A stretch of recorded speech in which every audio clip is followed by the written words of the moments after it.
felony charges filed against a local pair that was the target of a wing drug task force investigation. KNEB.TV News starts right now. From your trusted source for news in western Nebraska and eastern Wyoming, this is KNEB.TV News. Presented by Platte Valley Companies, premier provider of financial services. Hello, I'm Ryan Murphy. This is KNEB.TV News powered by Platte Valley Companies. Thanks for joining me. And our top story, a local duo has been charged following a wing drug task force investigation from September. 38-year-old Eric Lara and 24-year-old Danae Carnes have been charged with 3 counts each of distribution of a controlled substance within 1,000 feet of a school zone. Court records say that on September 11th, 12th, and 14th, they sold methamphetamine and fentanyl to CIs during controlled buys. After the NSP crime lab confirmed the drugs were real, warrants for their arrests were issued and served. If convicted, the Class 1D felony charges carry a mandatory minimum of at least 3 years in prison.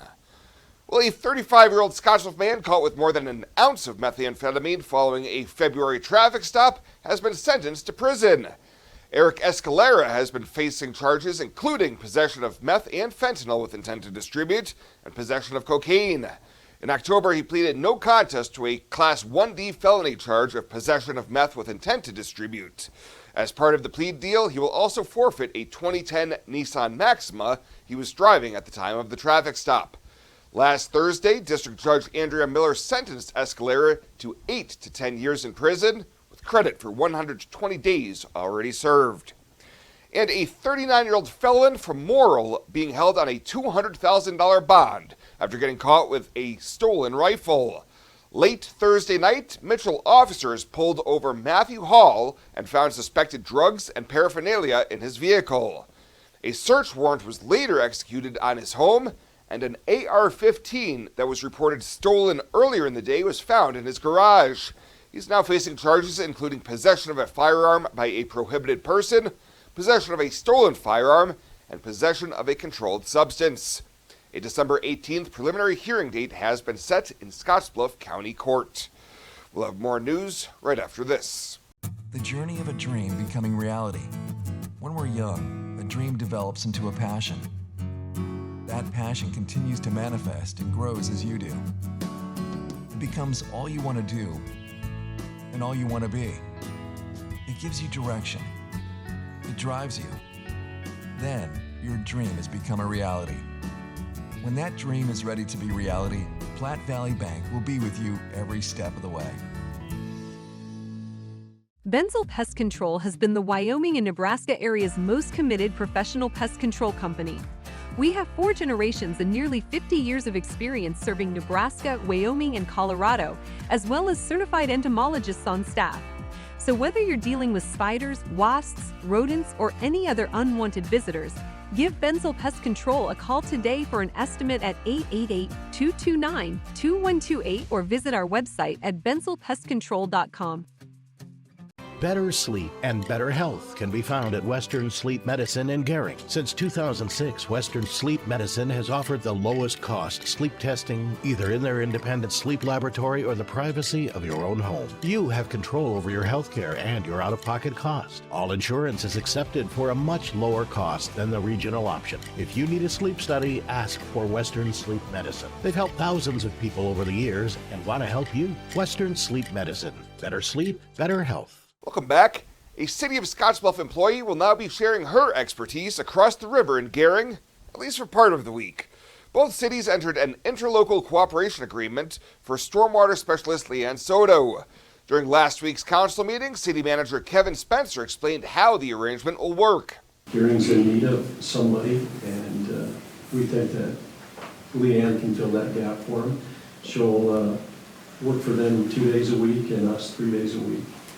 And I'll keep a close eye on this and make sure it's working well for us and Gering and Leanne as well.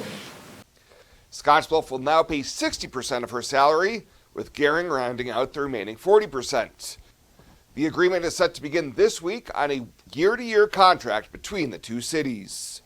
And the community is invited to attend a fundraiser this Saturday to help raise funds for the family of a Morrill native who was killed in an accident earlier this year. The inaugural Terry Hill Memorial Rubber Truck Race will kick off at 3 p.m. at the Goshen County Pavilion in Torrington. 100% of the beverage sales and admission fees, as well as 25% of concession sales and the Calcutta, will go towards helping his family, which includes 4 of his kids. Hill was a fan favorite ATV driver for more than a decade at the Scottsbluff County Fair's Rubber Truck Race, and his signature was riding with his Mohawk helmet. Holiday recycling tips. The holidays bring wrapping paper, boxes, and trees. Remember, when done with these items, recycle them. Wrapping paper can be collected and recycled in one of the city's recycling bins. Boxes can be collapsed and stored to use later or recycled. Finally, your old Christmas tree can be dropped off at this location.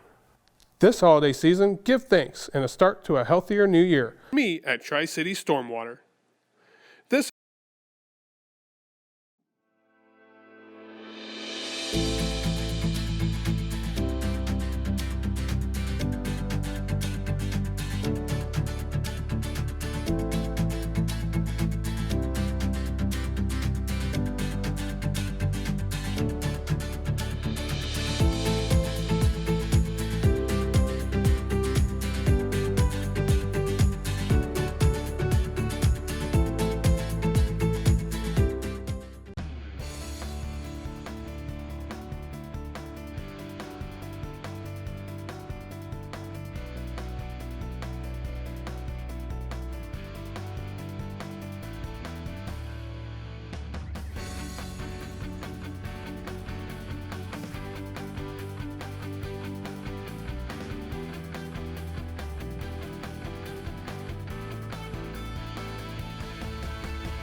This is KNEB.TV Ag News from the FNBO Ag Desk. FNBO, the great big small bank. Carbon credits have been a hot topic over the last few years. We were able to catch up with a representative from Agoro Carbon Alliance to get some of their thoughts on how carbon credits can bring value to the producer. Let's talk carbon credits now. Clay Creighton from Agoro Carbon Alliance joins us. You've got opportunities for row crop farmers, but also ranchers. We'll talk about that aspect in a second. But for row crop producers, what's the opportunity today? Yeah, the opportunity today would be if a row crop producer was willing to either reduce tillage or go to no-till. And we consider those technically 2 separate practices. So if a guy is doing full cultivation but he wants to reduce it past, that could technically qualify for reduced tillage or stair-stepping it down, vertical till, strip till as we go there. So that's one opportunity. Another one would be cover crop implementation. So if you're brand new to cover crops and want to try ryegrass, that would qualify. Or if you've already been doing rye, and let's say you want to add a legume species like a pea or a vetch or a clover, that would now qualify as well too. And that's a relatively new practice we have. Then the last piece is more around nitrogen management. So synthetic rate reduction. So if you're either lessening what you've been doing on average for synthetic or replacing, can technically qualify you. So if you utilize a manure or if you went to more split application, there are ways we can get qualified around that. For our viewers today that say, I've been no-till for the last 20 years, I've been sequestering, do they have an opportunity, or do you have to truly make a change to be able to qualify for some of these programs? So I would say at least have the conversation, at least check with the growers, because even if you don't qualify necessarily for the no-till because you've been doing that, maybe you qualify for the nitrogen piece, or maybe you want to try cover crops in that half section over there or something like that. And then we can still see potentially the benefit of that no-till that you've been doing that too. So I think there's still ways we can get the benefits of that acre involved. It's just finding the right practice, that additionality change so you get that acre qualified. How about for ranchers today? There's some opportunities for them as well in this space. Yep, absolutely. So that's been a pretty big opportunity for us recently, and especially the fact that we can offer both. It's huge for Nebraska, like some of these, in like southern Iowa, some of these areas that farmers have both. So on the range of pasture side of things, first one would be grazing management. So there's a number of different ways you can qualify for this one, like rotational grazing, like alternate rotations, or if you wanted to add some additional cross fencing, or if you wanted to adjust stocking rates, or I've even had growers, they would use water sources to rotate, not necessarily move them like themselves like manually, but use that as a rotational method. So it's all different methods that you can get involved in grazing management. The next piece would be biodiversity or seeding. So it's just like it sounds, you go out and seed a new species, all we need to know is what species you choose and how'd you get it out there. But the nice part about that one is you only have to do it one time during the duration of the contract. And then lastly, for the range of pasture piece would be fertilization on those acres. So a lot of times we'll have growers that kind of seed and fert together type deal. So you can get more germination factor on that. And similarly to the seeding, you only have to do it one time to be able to qualify. And it just has to, we just have to know the end source and then what rate you go. You can technically use synthetic if you want to, but you can use a compost and manure, things of that nature. The carbon credit program, as I understand it, correct me if I have this wrong, working with producers, implement some practices, they're compensated for that. Ultimately, that carbon credit is sold to someone else to help offset their carbon emissions. Mm-hmm. Can you share with us some of the examples of who Agoro partners with on kind of on the, not necessarily the farmer side, but on the other side of it? Yes, so like we're in the voluntary market, so yes, we do. It's companies that have made the pledge to be carbon neutral by 2050, with the Paris Accord Act. So it's a number of different producers. It could be airlines, it could be large motor companies, things of that nature, like who we're selling to. And it does kind of depend, because one buyer might be like, hey, I'd like to buy X amount of credits of your cover crop acres, too. And that's what they're interested in. They might not be interested in the range of pasture side of things. So being able to navigate that and figure out what buyers are interested in is a big job too, and we have a full team on that as well. What's the best way you can convince a producer who's a bit skeptical of the carbon credits? What's the best thing you can say to them to get them on board? Oh, the best thing. I educate first, and I know people think that's cheesy, but like I told you on the way here, I was hired as an agronomist first. So like what I usually say is if you've been interested in, if you've been thinking about it, and it's, you can get enrolled in the program, you would qualify, it increases your revenue stream on that factor, and you can at least try it out to see if it's right for you. Like, if you're in the right program, the program will want to work with you, not you work for the program type deal.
Let's take a look at your community calendar, brought to you by Riverstone Bank.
The community calendar is brought to you by Riverstone Bank. We're local and we love our community. Are new windows from Renewal by Andersen a great investment? You're darn right they are. Did you know that for less than your cable bill or cell phone bill each month, you could have new windows from Renewal by Andersen right now? Do the math. Renewal by Andersen windows will likely cut your energy bills significantly. They will likely substantially increase the value of your home. They're a great investment. Please contact our team now and ask about our fantastic financing options with approved credit right now. Renewal by Andersen, a great investment? You're darn right. At Platte Valley Bank, we want to help you take advantage of every adventure. We know you have plans, goals, and dreams. Let us help you with them. Whether you are just starting the business you have always imagined or looking to grow your existing one, we have a business loan to fit your needs. Stop in and see us at Platte Valley Bank and let us help make your dreams a reality. You belong here. Platte Valley Bank, member FDIC, equal housing lender. And finally tonight, WNCC Powerline and construction student Wyatt Hutz is one of 200 students nationwide to be awarded a Mike Rowe Works Foundation Work Ethics Scholarship. Hutz says he has always desired a hands-on outdoor career and was inspired by family friends in the industry. The foundation is founded by Dirty Jobs host Mike Rowe and aims to address the skills gap by challenging stereotypes and encouraging pursuit of skilled labor careers. Hutz expressed his happiness at receiving the scholarship, emphasizing his desire for an outdoor, hands-on career. Well, that does it for us this time. Thank you so much for tuning in. I will be out for the rest of the week to attend a funeral back east. I'll be back here on Monday. Take care.